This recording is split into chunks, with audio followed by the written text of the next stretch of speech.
Hello and welcome. We're bringing you a special explainer covering the biggest headlines for today, Thursday, September 11th, 2025. A lot is happening across the globe, so let's just jump right in. Our goal today is simple, to give you the clearest possible picture of what's happening around the world right now. And we're going to start in the United States. All right, our top story is a big one. It's a political shockwave, and this is a story that's already having a huge and immediate impact right across the nation's political landscape. And the headline is just stark and, frankly, deeply unsettling. Conservative activist Charlie Kirk has been killed.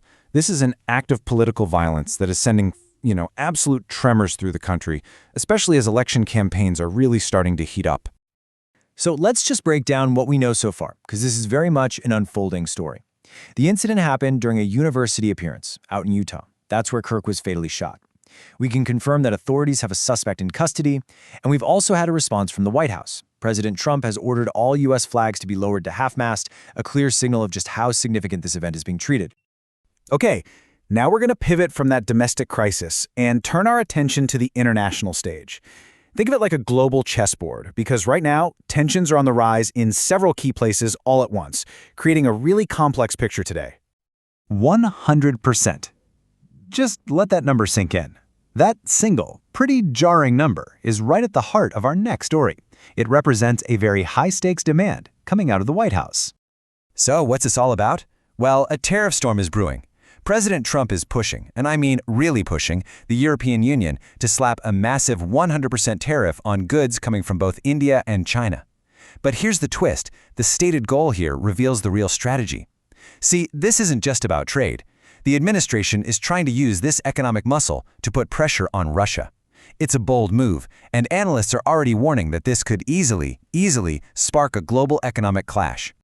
And at the very same time, tensions with Russia are flaring up, this time directly on Europe's eastern flank.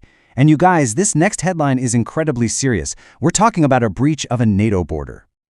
So here are the details we're getting out of Warsaw.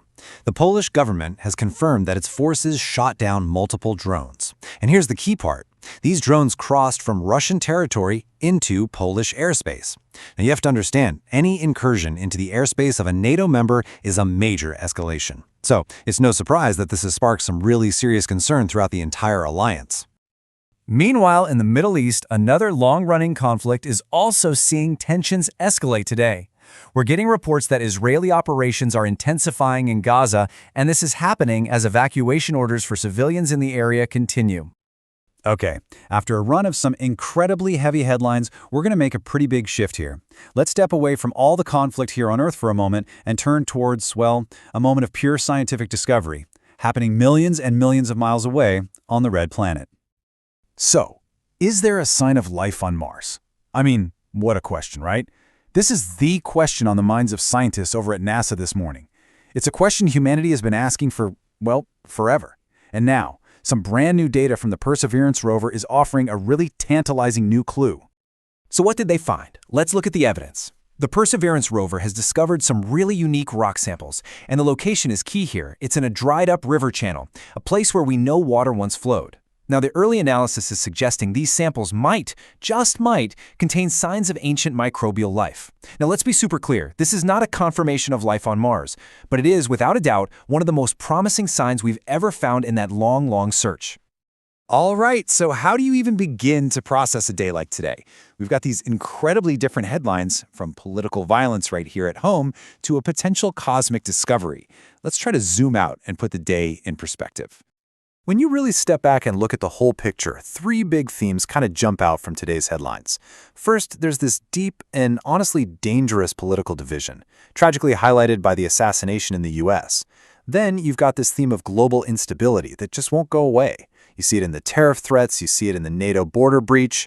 But, and this is a big but, against all of that, there's a third theme, scientific hope. That news from Mars, it's just such a powerful counterpoint to everything else, a reminder of what we're capable of when we look outward. And that really just leaves us with one final thought, doesn't it? We've had a day that's been defined just as much by conflict down here on Earth as it has by discovery way out in the cosmos. So it's worth asking, which of these headlines will ultimately define our future? Is it going to be our divisions here on the ground, or our shared ambitions out there among the stars? Something to think about. That's all for this News Explainer. Thanks for joining us.